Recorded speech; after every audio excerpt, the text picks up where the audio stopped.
की सृष्टि को हुए अब लगभग 1,96,08,53,126वां वर्ष। कुरान की बात करते हैं उसको 1400 वर्ष हुए हैं, बाइबिल की बात करते हैं उसको 2000 वर्ष हुए। अन्य भी धर्म ग्रंथ जो माने जाते हैं वो ईसाई बाइबिल में भी ईसा और उसके आसपास के लोगों का इतिहास मिलता है। इससे सिद्ध होता है वो पुस्तक उनके मनुष्य कितना ही पढ़ लिख ले, लेकिन जब तक उसको कुछ सिखाया नहीं जाता वो कुछ नया नहीं सीखता।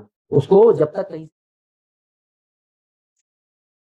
अगर आप सनातन धर्म के बारे में पूरी जानकारी चाहते हैं तो ये वीडियो स्पेशल, ये पॉडकास्ट जो है गुरुजी के साथ आपके लिए है।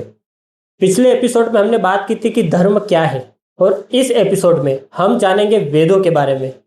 तो गुरुजी एक बार फिर से स्वागत है आपका। नमस्ते। जब बात आती है वेद की, तो आखिर वेद क्या है? तो देखिए, वेद जो शब्द है इसका अर्थ होता है ज्ञान जी। तो मनुष्य उपयोगी जो ज्ञान है, जो मनुष्य के उपयोग के लिए ज्ञान ईश्वर द्वारा प्रदत्त किया गया, उस ज्ञान के संग्रह को वेद कहते। ये वेद का ज्ञान सृष्टि के आदि काल में ईश्वर ने ऋषियों के हृदय में दिया, और वो ऋषियों ने अन्य ऋषियों को, उनने फिर अन्य शिष्यों को, ऐसे परंपरा से, श्रुति परंपरा से जो ज्ञान हम तक पहुंचा, बाद में लिपि के आविष्कार होने पर उसको लिख लिया गया, वो ज्ञान ही वेद कहलाता। और वो 4 प्रकार का है, ऋग्वेद, यजुर्वेद, सामवेद और अथर्ववेद, उसे वेद कहते। तो वेद कितने पुराने? देखिए, जैसा मैंने अभी कहा, वेद, मैंने पिछले वीडियो में आपको बताया था कि सनातन किसे कहते हैं। तो जैसे ईश्वर सनातन है, ऐसे उसका ज्ञान भी सनातन है, इसलिए वेद भी सनातन है। वेद कितने पुराने ये नहीं कहना चाहिए, क्योंकि वेद सनातन ज्ञान। लेकिन हाँ, इस सृष्टि में, क्योंकि सृष्टि के आदि काल में ईश्वर ने ऋषियों के हृदय में ये वेदों का ज्ञान दिया था, इसलिए हम सृष्टि के आदि काल से वेदों का काल मानते हैं। और हमारे इतिहास में, सनातन धर्म के इतिहास में बताया जाता है कि सृष्टि को हुए अब लगभग 1,96,08,53,126वां वर्ष चल रहा है। यानी लगभग 2 अरब वर्ष इस सृष्टि को होने आए हैं। हमारे इतिहास में बताया जाता है 4 अरब 32 करोड़ वर्ष की एक सृष्टि होती है। उस 4 अरब 32 करोड़ में से 1 अरब 96 करोड़ के लगभग जो है समय बीत चुका है। और जब ईश्वर ने सृष्टि की रचना की, मनुष्यों की उत्पत्ति की, उन प्रारंभिक मनुष्यों को, जिनको हम आदि मानव कहते हैं, उन आदि ऋषियों को, 4 उच्च कोटि के ऋषियों को ईश्वर ने वेदों का ज्ञान उनके हृदय में प्रकाशित किया। उसी ज्ञान को उन्होंने आगे बढ़ाया, इसलिए वेदों की आयु हम 2 अरब वर्ष के आसपास मान सकते। अच्छा, वेद को सबसे पुराना माना गया है, तो क्या शुरू से ही वेदों की जो भाषा रही है वो संस्कृत थी? देखिए, संस्कृत शब्द, उसका अर्थ कहते हैं सम्यक प्रकार से की हुई, है ना, संस्कृत। तो वेद की जो भाषा है वो वैदिक भाषा, इसको देवी वाक्य कहते हैं। उसी देवी वाक्य के आधार पर हमने अपनी बोलचाल की भाषा जो बनाई, उसको हम संस्कृत कहते हैं। और वो संस्कृत भाषा लाखों वर्षों तक चलती रही, करोड़ों वर्षों तक चलती रही।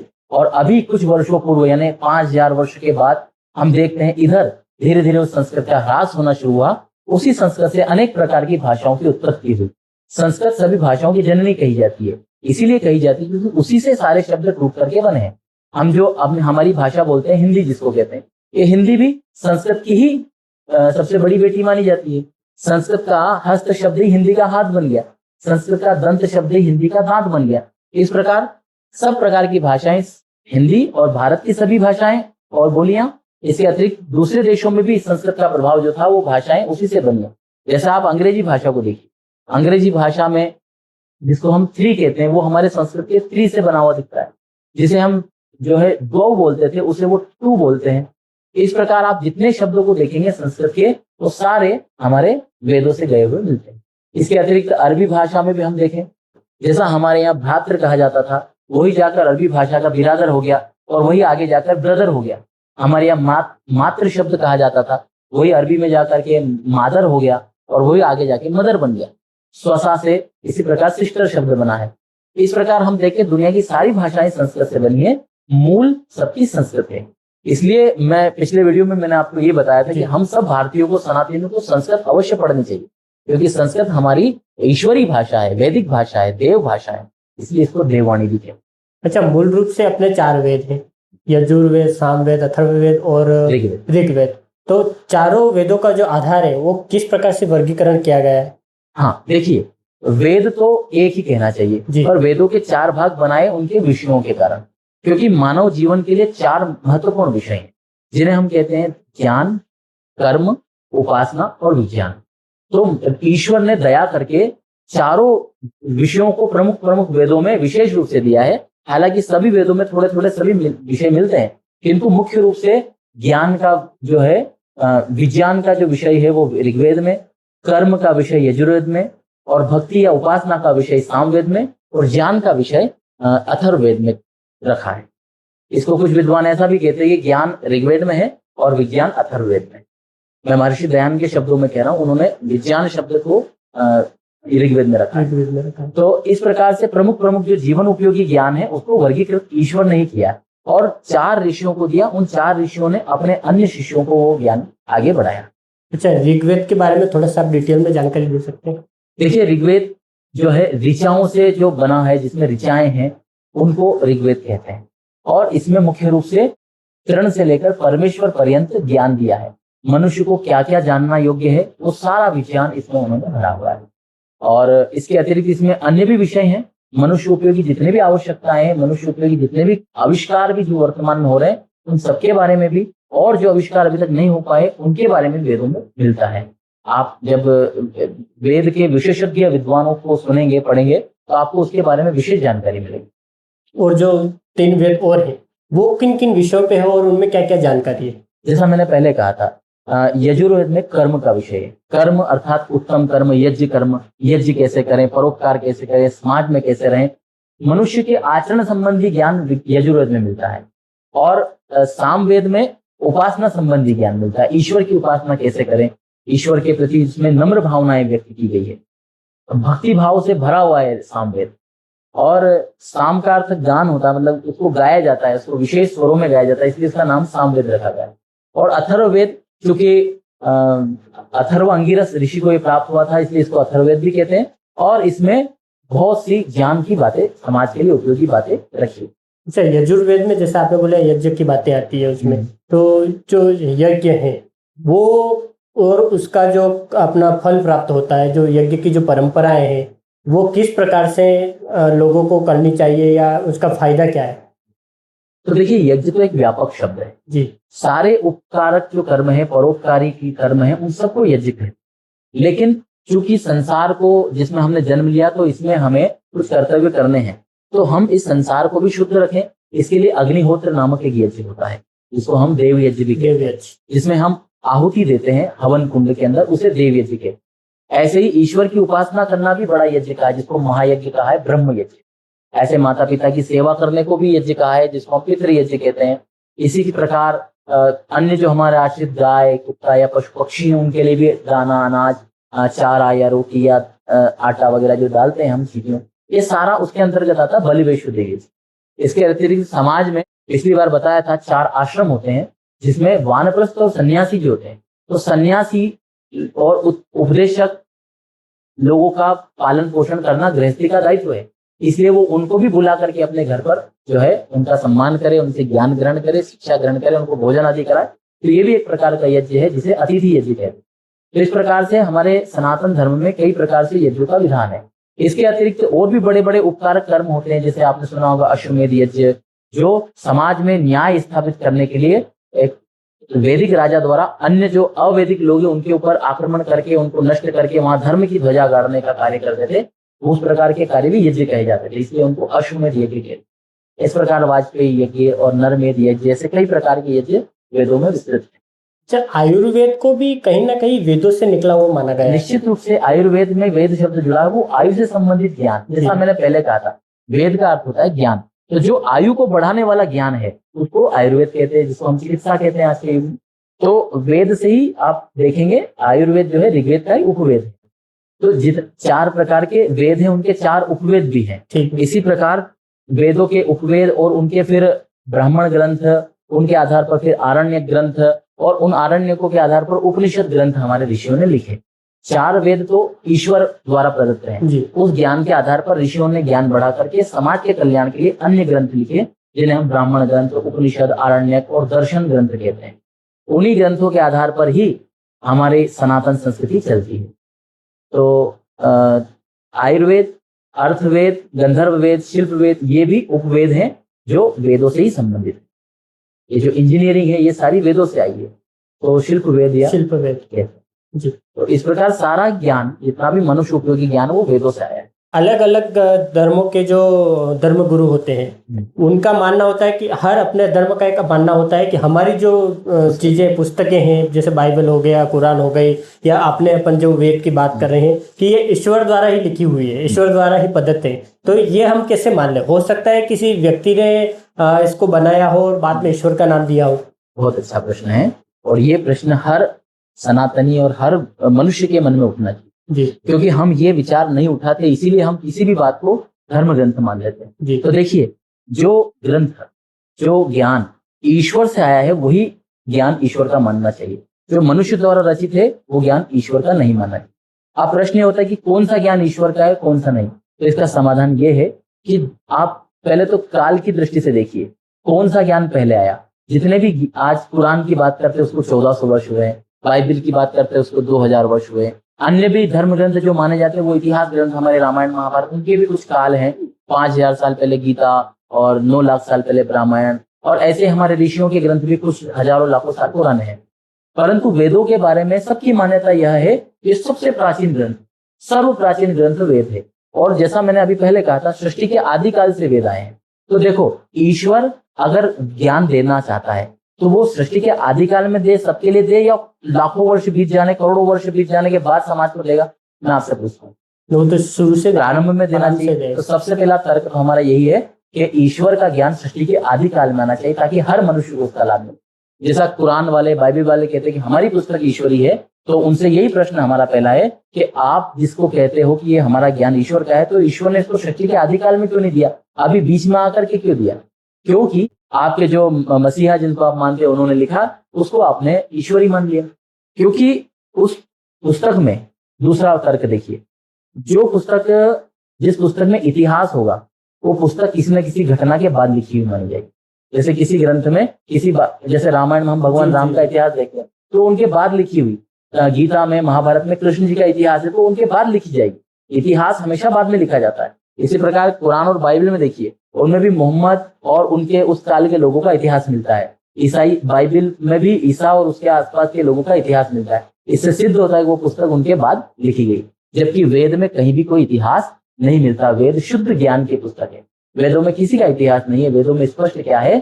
ज्ञान है। आप देखो, वेदों के किसी भी मंत्र को उठा के देखिए, वो सर्वकालिक है। वो आज भी उपयोगी है, लाखों करोड़ों वर्ष पहले भी उपयोगी थे, और हजारों लाखों वर्ष बाद भी उपयोगी रहेंगे।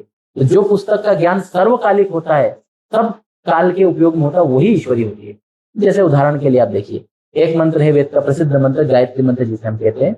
उसमें कहा है, ओम भूर्भुवस्सुवः तत्सवितुर्वरेण्यं भर्गो देवस्य धीमहि धियो यो न प्रचोदयात्। इस मंत्र का भाव यह है कि हे परमेश्वर, आप हमारी बुद्धि को प्रेरित कीजिए। हे प्रभु, आप सृष्टि के रचयिता हैं, आप हमारी बुद्धि को प्रेरणा दीजिए ताकि हम अच्छे मार्ग पर चलें। अच्छा, ये बात इस काल में उपयोगी है, हजारों लाखों साल पहले उपयोगी थी कि नहीं? पहले भी थी और अभी भी, हजारों करोड़ों साल बाद भी उपयोगी रहेगी। जबकि कुरान में लिखा है कि उस काल के जो कानून उस समय के थे, जैसा कि आप देखते हैं, उस काल के जितना ज्ञान वहां पे था उतना ही उसमें लिखा है। उसी अरब देश में तेल निकला जमीन के अंदर से, वो उस कुरान में नहीं मिलता, क्योंकि उस समय उनको ज्ञान नहीं था। अगर ईश्वर ज्ञान देता तो उस समय वो ये भी ज्ञान देता है कि तुम खुदाई करो, नीचे से तेल निकलेगा, लेकिन उन्होंने ये ज्ञान नहीं दिया। जबकि वेदों में मनुष्य उपयोगी सारा ज्ञान उपलब्ध है। यानी कि जिन पुस्तकों में ऐतिहासिक चीजों की घटनाओं का वर्णन है, वो सब मनुष्य द्वारा रचित, वो मनुष्य द्वारा रचित। और जिन पुस्तकों में पक्षपात हो, आप देखिए, वेद मानव मात्र के कल्याण की बात करता है। हम हमेशा कहते हैं सर्वे भवन्तु सुखिनः, लेकिन वहां क्या कहा जाता है? जो मोमिन है, जो मुसलमान है, वही जन्नत जाएगा, और जो काफिर है वो तो वाजिबुल कत्ल है, उसे तो मार देना चाहिए या फिर मुसलमान बना लेना चाहिए। ऐसे ईसाई भी इसी काम में लगे, वो भी ईसाई बनाने में लगे। लेकिन कभी किसी सनातनी ने ये नहीं कहा कि तुम हिंदू बन जाओ या ये। हाँ, हम गुण कर्म से तो बनाना चाहते हैं कि आप अपने गुण कर्म सुधार करके श्रेष्ठ बन जाओ, इसलिए हम ये कहते हैं आर्य बन जाएं, क्योंकि आर्य उसे ही कहते हैं जो श्रेष्ठ गुण कर्म वाला हो। हम गुण कर्म अगर हमारे अच्छे नहीं है तो हम आर्य कहलाने योग्य नहीं है। हमारे सारे पूर्वज, राम जी, कृष्ण जी, सबको आर्य पुत्र कहते थे, क्योंकि उनके जीवन में श्रेष्ठता थी, आचरण था। इसलिए हम आर्य बनने की तो बात कहते हैं। वेद भी कहते हैं, कृणवन्तो विश्वमार्यम्, सारे विश्व को श्रेष्ठ बनाओ, आर्य बनाओ, अच्छा बनाओ। अच्छा बनाओ, अच्छा बनाना तो कोई बुरी बात नहीं, लेकिन केवल मैं अपने मत में लोगों को इकट्ठा करूं, चाहे वो व्यभिचारी है, दुराचारी है, बलात्कारी है, आतंकवादी है, केवल मेरे मत का है इसलिए मैं उसका सपोर्ट करूं, ये तो समाज के साथ अन्याय है। अन्याय है। आप देखिए मुसलमान लोग अधिकतर आतंकवादियों का सपोर्ट करते हुए सही बात। खुल करके उनका विरोध नहीं करते। क्यों? क्योंकि वो अपने मत की संख्या बढ़ाना चाहते, इसलिए उनका ज्ञान अशुद्ध है। और हम सनातनी लोग, हिंदू लोग, हमारे बेटे भी अगर कोई गलत काम करे तो हम उसे भ्रष्ट कह करके घर से निकाल देते हैं। इसलिए हम वेदों को मानने वाले लोग न्यायपूर्ण जीवन जीते और वो केवल अपने स्वार्थ के लिए जीतेंगे जी। तो ऐसे कुछ उदाहरण हैं जिससे हम समझ सकते हैं कि वेद ही ईश्वर का ज्ञान है। इसमें और भी दिया जा सकता है, जैसे ईश्वर का सच्चा स्वरूप। ईश्वर का सच्चा स्वरूप आप देखेंगे वेदों में जिस प्रकार का स्वरूप बताया है वो वैज्ञानिक स्वरूप प्रतीत होता है। जैसे ईश्वर सारी सृष्टि का रचयिता है जी। ये मुसलमान भी मानते हैं कि अल्लाह सारी सृष्टि का, सब मानते हैं, हाँ। सब मानते हैं। लेकिन वेद का ईश्वर सर्वव्यापक है, सब जगह है। जो सब जगह है, सर्वशक्तिमान है, वही सृष्टि का रचयिता हो सकता है।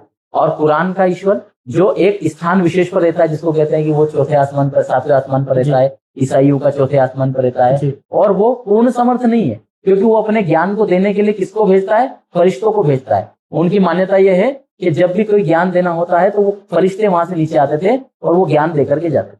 क्या वो अपना ज्ञान सीधा नहीं दे सकता? क्योंकि उसकी सामर्थ्य नहीं है। सामर्थ्य नहीं है। लेकिन वेदों का ईश्वर सर्वव्यापक होने से ऋषियों के हृदय में ज्ञान दे देता है।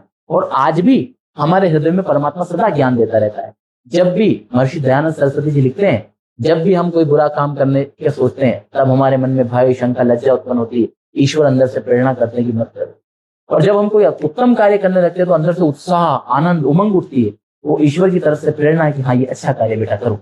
तो देखो ईश्वर सदा सर्वव्यापक होने से सबको सदा ज्ञान भी देता है और सारी सृष्टि की रचना वही कर सकता है जो सर्वव्यापक। जो एक स्थान पर बैठा हुआ है वो सारी सृष्टि की रचना नहीं कर सकता, लेकिन जो सर्वव्यापक है, जैसा वेदों में बताया, सपर्यगात शुक्रम अकायम, वेदों में उसे काया रहित। देखो शरीर किसका हो सकता है? जो एक सूक्ष्म आत्मा हो, लेकिन जो सब जगह होता है उसका शरीर नहीं बन सकता। मैं कहता हूँ इस सारे आकाश का कोई शरीर बनाओ, नहीं बना, लेकिन किसी एक वस्तु का हम आकार बना सकते हैं। तो हम जो आत्मा है, हमारे तो शरीर होते हैं, लेकिन ईश्वर का कभी कोई शरीर नहीं है। ये सारा ब्रह्मांड ही उसका शरीर है, इसलिए ऐसा कहा जाता है कि सारा ब्रह्मांड ही उसका शरीर है। तो ये थोड़ा सा मैंने वेदों के बारे में आपको बताया। अगर और कोई प्रश्न हो तो आप पूछ सकते हैं। अंत में मैं सिर्फ ये जानना चाहूंगा कि आप जो है वैज्ञानिक तरीके से समझा सकते हैं कि वेद जो है वो ईश्वरीय ज्ञान है? जी, निश्चित रूप से। देखिए सबसे पहली बात कि वेद का जो ज्ञान सृष्टि के आदि काल में आया जी, वो जिस भाषा में आया, वो भाषा देवी वाक जिसको हम संस्कृत कहते हैं, वो किसी मनुष्य की रचना नहीं है। आप देखिए मनुष्य की सामर्थ्य नहीं है कि वो कोई एक शब्द भी बना सके। आपने भी काफी पढ़ाई की जी, आपने बचपन में अनाराम इमली पढ़े, विज्ञानी तक पढ़ा हो जी। क्या आप कोई एक नया अक्षर बना सकते? नहीं बना सकते। क्या आज के कोई बड़े बड़े वैज्ञानिक कोई नया अक्षर बना सकते? जब आज के बड़े बड़े भाषाविद वैज्ञानिक एक नया अक्षर नहीं बना सकते, तो सृष्टि काल के जो आदि मानव जिनको कहा जाता है, उन्होंने इतना सारा वेद का ज्ञान कैसे बना लिया? ये उनके सामर्थ्य से बाहर है। मनुष्य कितना ही पढ़ लिख ले, लेकिन जब तक उसको कुछ सिखाया नहीं जाता वो कुछ नया नहीं सीखता। उसको जब तक कहीं से कुछ रॉ मटेरियल न मिले तब तक वो कुछ नया नहीं बनाता। जब मनुष्य को भाषा का ज्ञान नहीं होगा तो वो वेद कैसे बनाएगा? तो सृष्टि के आदि काल में, जबकि मैंने सिद्ध किया कि वेद सृष्टि के आदि काल के हैं, तो उस काल के लोग को भाषा का बिल्कुल ज्ञान नहीं होना चाहिए, तो उन्होंने वेद कैसे बनाया? तो देखो मनुष्य बोलना भी तभी सीखेगा जब उसे सिखाए। एक बच्चे को बचपन से जंगल में छोड़ दीजिए, वो बचपन से अगर उसको भाषा का शब्द उसके कान पे नहीं पड़ेगा तो बोलना नहीं सीखेगा। आज भी हम देखते हैं बिना सिखाए कोई व्यक्ति हस्ताक्षर करना भी नहीं सीखता। बूढ़े हो जाते हैं तब भी अंगूठा लगाता है। इसका कारण क्या है? जब तक उनको कोई सिखाया ना जाए वो सीख नहीं सकते। इसी प्रकार सृष्टि के आदि काल में उन आदि मानवों को किसने सिखाया? इससे सिद्ध होता है कि वेद ईश्वरी, और इस वैज्ञानिक प्रमाण के आधार पर मैं सिद्ध करता हूँ कि वेद ईश्वरी। मनुष्य की सामर्थ्य नहीं कि वो भाषा या किसी शब्द को बना। हाँ, कहीं से शब्द मिल जाए उनको तोड़ ताड़ के तो वो नए शब्द, नई भाषा बना सकता है। जैसे नई नई भाषा आज की जो भाषाएं बनी वो सब टूट करके बनी शब्दों, सब भाषाओं से मिलजुल कर। तो मेरे पूरी बात का सार ये है कि मनुष्य की सामर्थ्य नहीं है कि वो एक भी नया अक्षर बना सके। तो सृष्टि के आदि काल में तो जब उन्हें किसी ने बताया नहीं, सिखाया तो वो कैसे बना सकते? सही बात। तो इससे सिद्ध होता है कि वेद ईश्वर के द्वारा प्रदत्त है, जो सर्वज्ञ है, सारा ज्ञान जिसके अंदर है, उसी ने अपना ज्ञान मनुष्यों को अपने कल्याण के लिए दिया। इसलिए वेद ही हमारा सनातन धर्म का मूल ग्रंथ है। ये हम सब सनातनियों को मानना चाहिए। दुर्भाग्य की बात यह है कि दुनिया के सब मत वाले अपने अपनी पुस्तकों को जानते हैं। मुसलमानों से पूछो उनका धर्म ग्रंथ क्या है तो वो उत्तर देते हैं कुरान। ईसाइयों से पूछे तो वो भी उत्तर दे देते हैं बाइबल। लेकिन हम हिंदुओं से पूछते तो उन्हें पता ही नहीं कि हमारा धर्म ग्रंथ। आप सोचिए इतनी दुर्गति हमारे समाज की हो चुकी है, इसलिए हमें पुनः अपने वेदों की ओर लौटना होगा। जब हम वेदों को पढ़ेंगे, शास्त्रों को पढ़ेंगे, ऋषियों को पढ़ेंगे, तो ही हम सच्चे सनातनी बन पाएंगे और कोई हमें बहका नहीं सकता, कोई हमारा धर्मांतरण नहीं कर सकता। तो आज का जो हमारा एपिसोड था ये था वेदों के बारे में, और आपने जिस प्रकार से समझाया कि वेद क्या है, कैसे ईश्वर की रचना है, तो बहुत अच्छे से आशा करता हूँ कि आपको भी समझ में आया होगा। अब मिलते हैं हम अगले एपिसोड में एक नए विषय के साथ, तब तक के लिए धन्यवाद। नमस्ते।